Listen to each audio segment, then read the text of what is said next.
Hear me, sir? Thank you. Can you hear me? Yes. Okay, fantastic. You're welcome. Go ahead, counsel. Thank you, Your Honor. Ours is a simple, non-residential eviction case. Mr. Lonsway, the defendant in possession, Mr. Talaski, the defendant in possession, has been leasing the fields at the property 10 years with horses.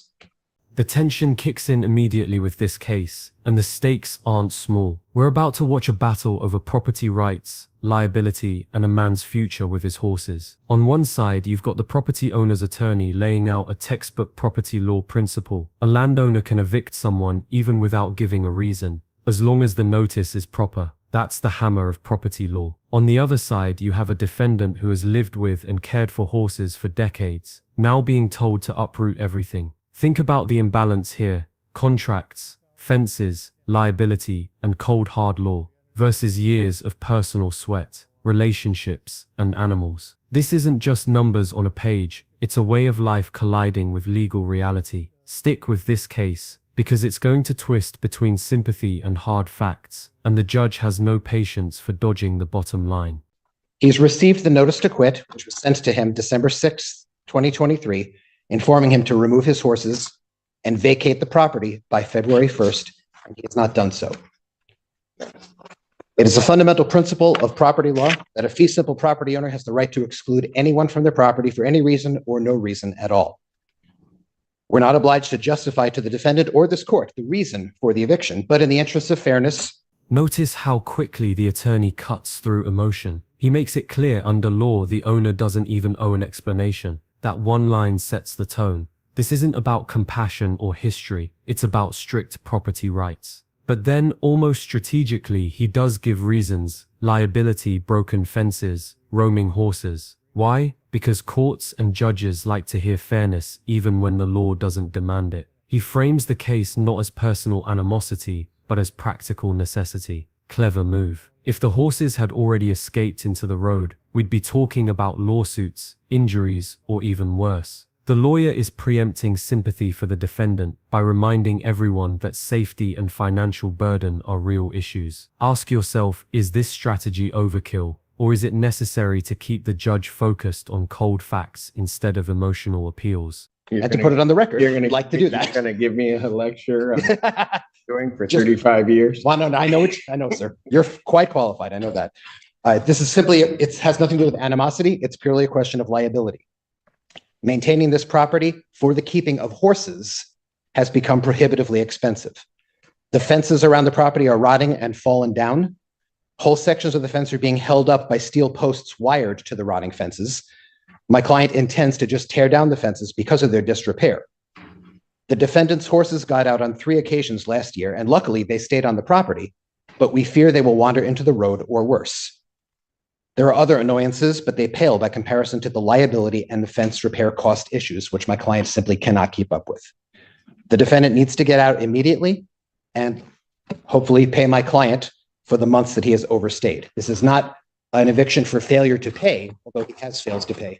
Either way, we need as soon as possible. Thank you. Okay, it's far hard for me to hear what I'd like to see what he said, but anyway, go ahead. My turn? Yes. Okay. I've been doing horses for 50 years in this area. Whitmore Lake, Livingston County, Oakland County. Here's the emotional counterpunch. The defendant leans on experience, legacy, and community roots. He paints himself as a lifelong horseman, a fixture in the region. This isn't just any tenant. He's trying to show he's earned trust over decades. And then comes the fire story. A barn burned down, allegedly from the owner's negligence with a chicken coop and heat lamp. That detail matters. It shifts blame and builds sympathy. But legally, it's a distraction. The question isn't who burned the barn, but whether his lease allows him to stay. Still, juries, or in this case, judges, are human. They hear loss, resilience, and history. And those details stick. The defendant is trying to create moral weight to balance the legal scale. Do you think history and hardship should matter in eviction cases, or should the law stay blind to all that? And I was at places 18 years. This place with Mr. Lonsway. Oh, was 12 years. And this all started in November of 2021, when they had a big cow barn. He has 3 pastures that I rented, and he had a big cow barn that it burned down. It burned down because Mr. Laundry put a chicken coop inside the barn with a heat lamp, and I was called by neighbors that the barn was burning, and the police, the fire department were out there. It's a long driveway, and they were pumping water, and they finally put the fire out, and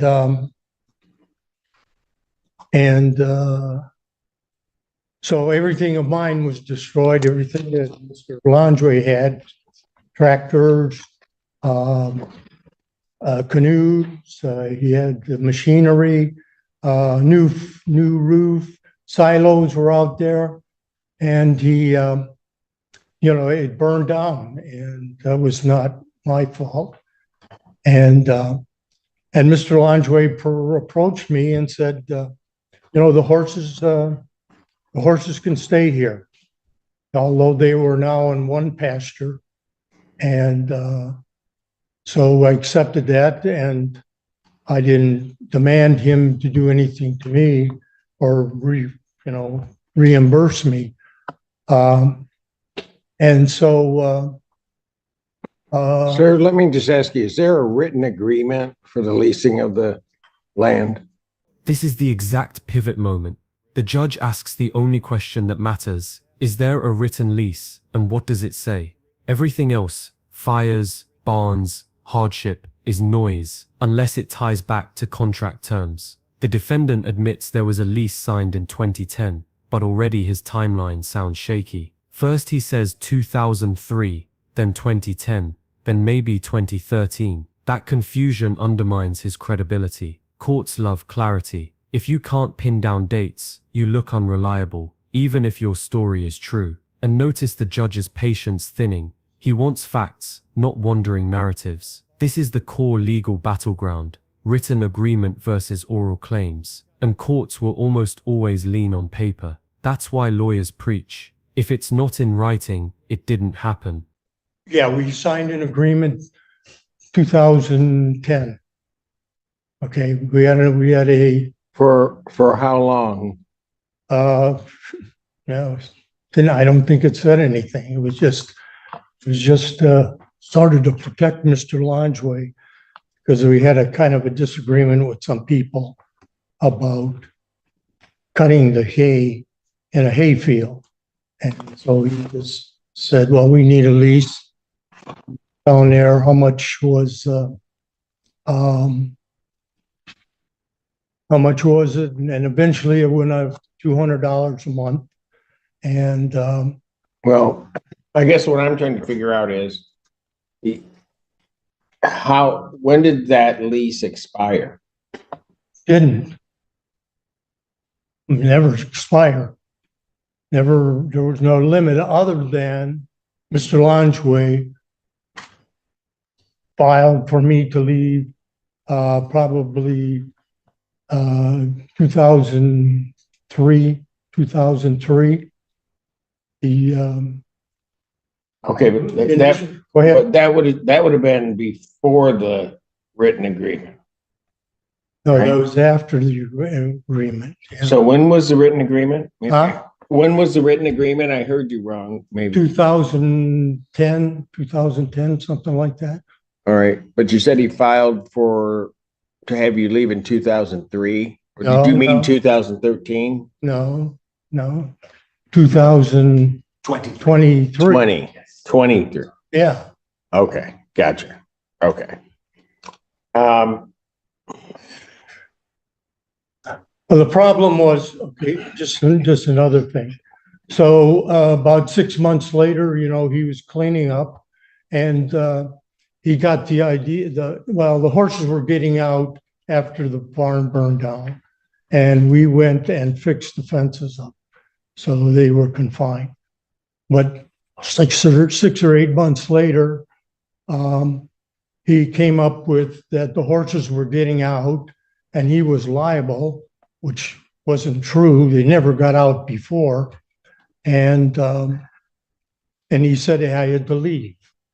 And so then Okay, so first of all, help me. How many horses are there? there were 3 on one side, 1 on the other side. So a total of 4.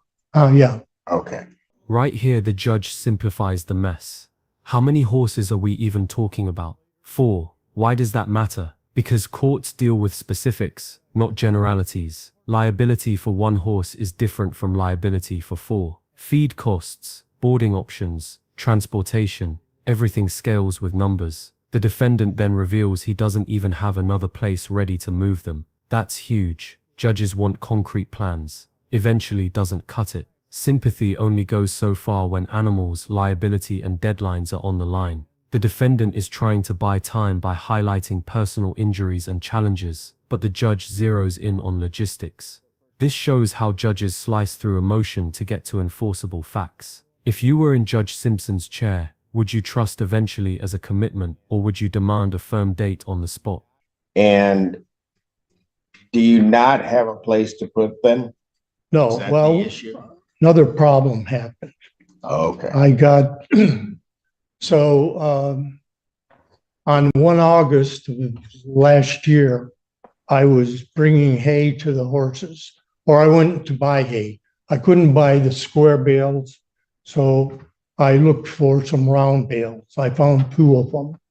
And so I loaded them up and I brought them to one was a big one was a small one.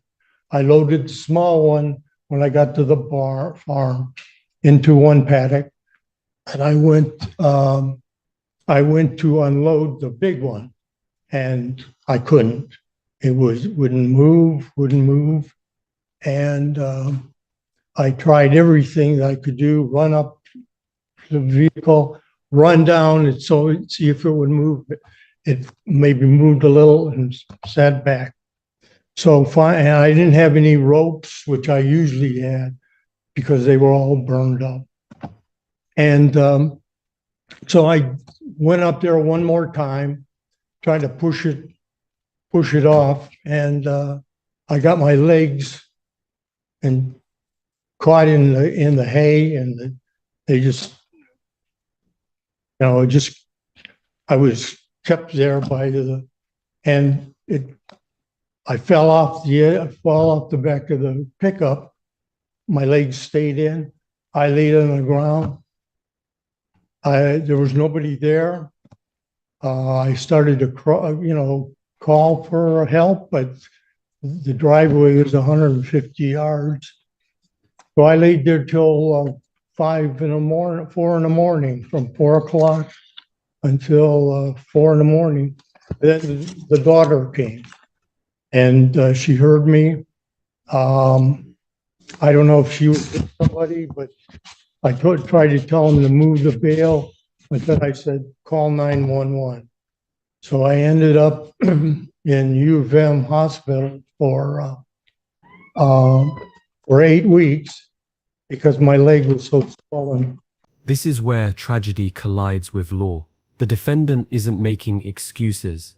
He's genuinely been through hardship, a severe injury, 8 weeks in the hospital, rehab, and ongoing pain. You can feel the human weight here. But the judge's role isn't to measure sympathy, it's to enforce property rights and safety.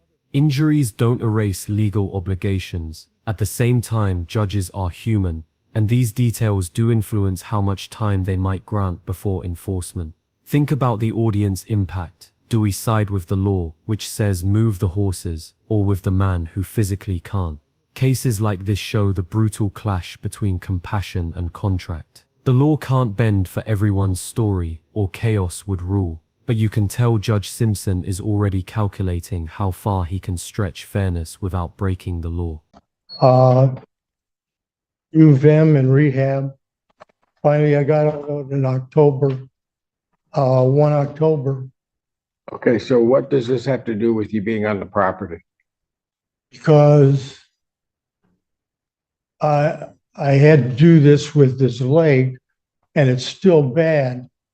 It's still bad for me. And I Okay. need somebody to help me, feed the horses with these round bales, which gives me time to look for a place and to try to heal. I have an appointment. I had one appointment with VA, and she looked at me and said, well, let's wait till to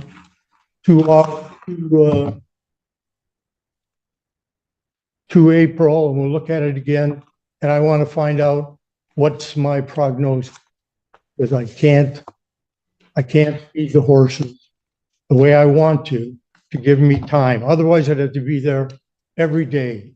And I live in Monroe, and I have to drive 50 miles. So I'm looking for them for at least 30 days, but maybe 60 days, to see how I'm going to do, keep the horses there, pay my rent.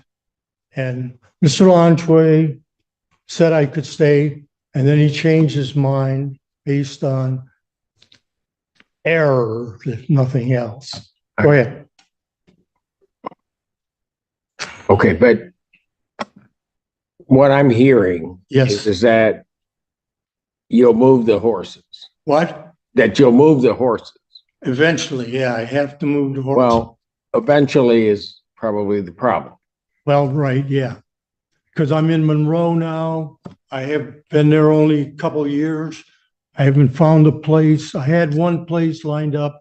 They changed their mind. So, go ahead. So I get back to my question. How long do you think you need? I'm not Well, saying you'll get it, but how long do you need to get the horses? Well, I have an idea on the 2nd of April, but I would need at least 30 days to stay and have somebody there that will help me. I know he will. And so I can look for some more. I'd rather have 60 days. No, I know, but just so I'm clear what you're telling me. Yes. You're telling me that in 30 days, you could have the horses moved. If everything goes right, yeah, I could probably do that, but I don't want to be alone at a new place without an assurance that my leg will help me do the chores that I need. No, This is the turning point. The defendant admits he can move the horses within 30 days if everything goes right. That single phrase is dangerous in court. Judges and lawyers hear uncertainty, and uncertainty means enforcement trouble later. The judge knows that relying on ifs leads to endless delays. Notice how Judge Simpson pins him down. So what I'm hearing is you're in agreement, it's just timing. That's a classic judicial strategy.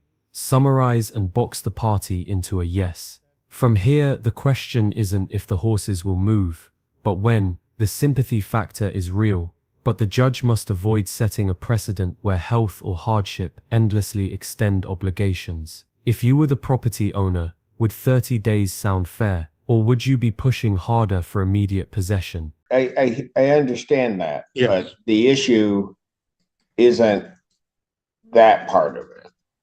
The issue is that the horses need to be moved. Yes.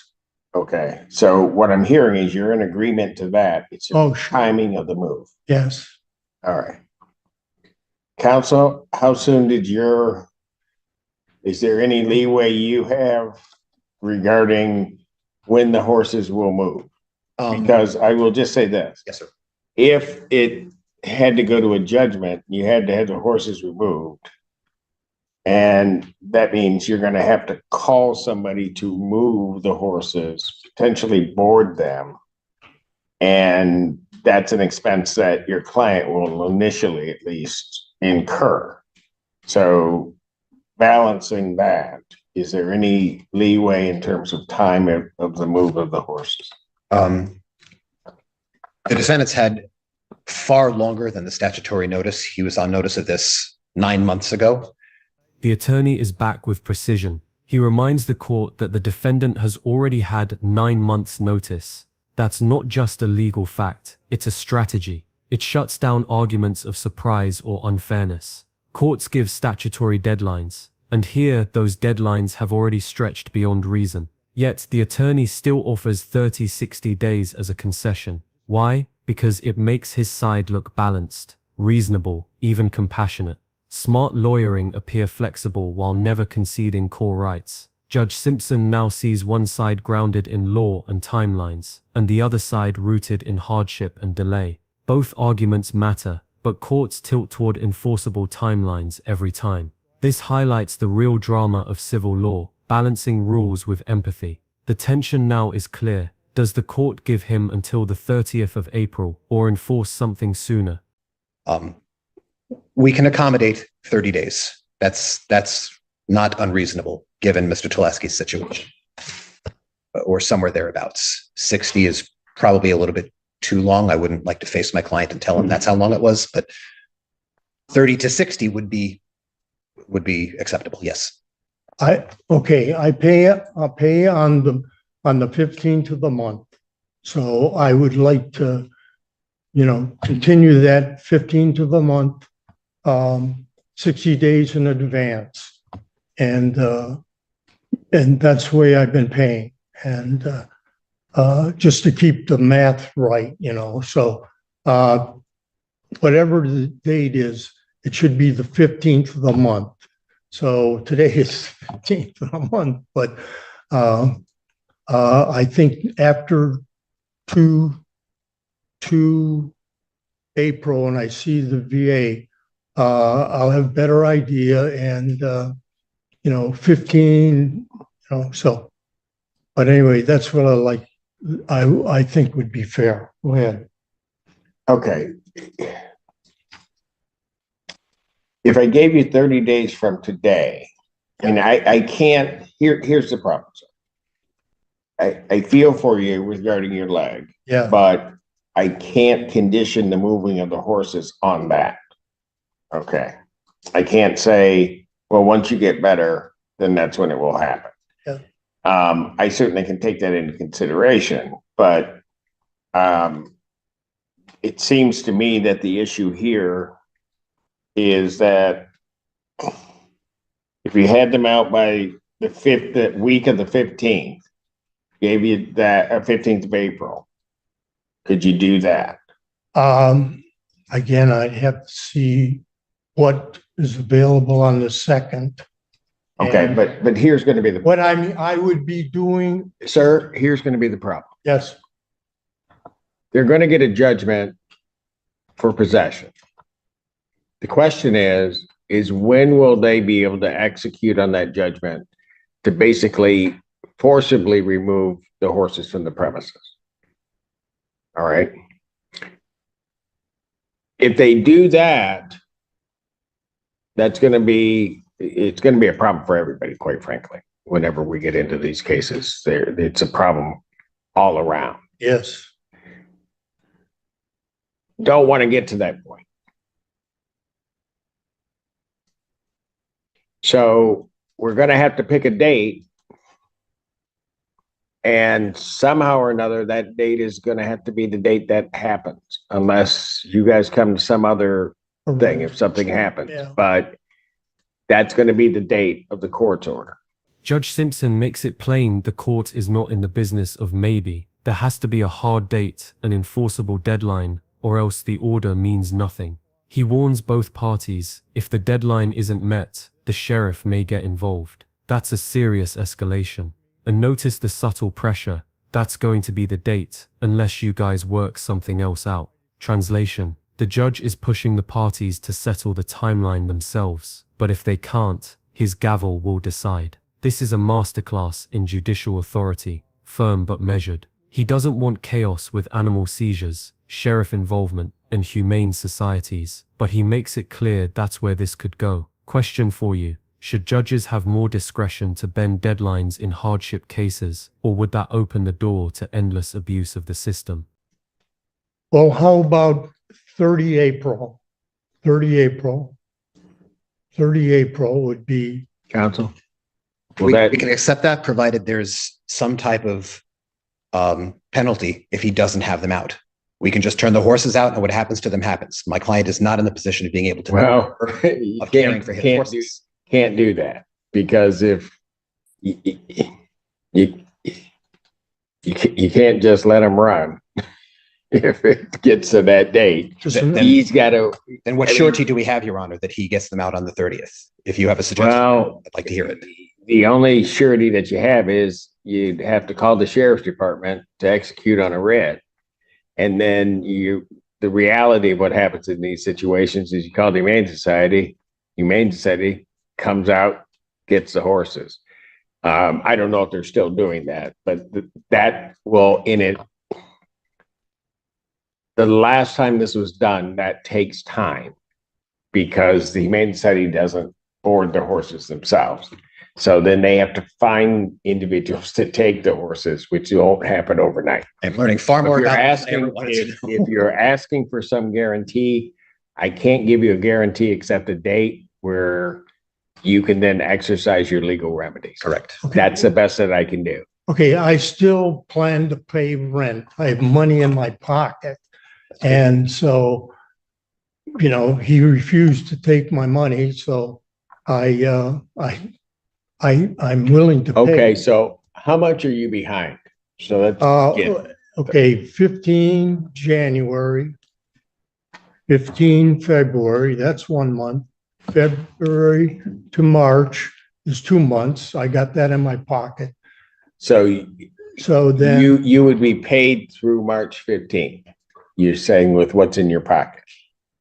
yes. That's today. Okay, and how much is rent? 200 a month. Okay, so you have 400 Yes, that you can get to the plant. I can give, Okay, so now let me ask you this. When could you get the March 15th to April 15th payment made? anytime. I mean, Okay, I was so, gonna do it so, this day, but okay, so Yeah. here's what we're gonna do. I'm gonna grant them a judgment for possession with the writ date being April 30th, 2024. thank you. You're to pay to the plaintiff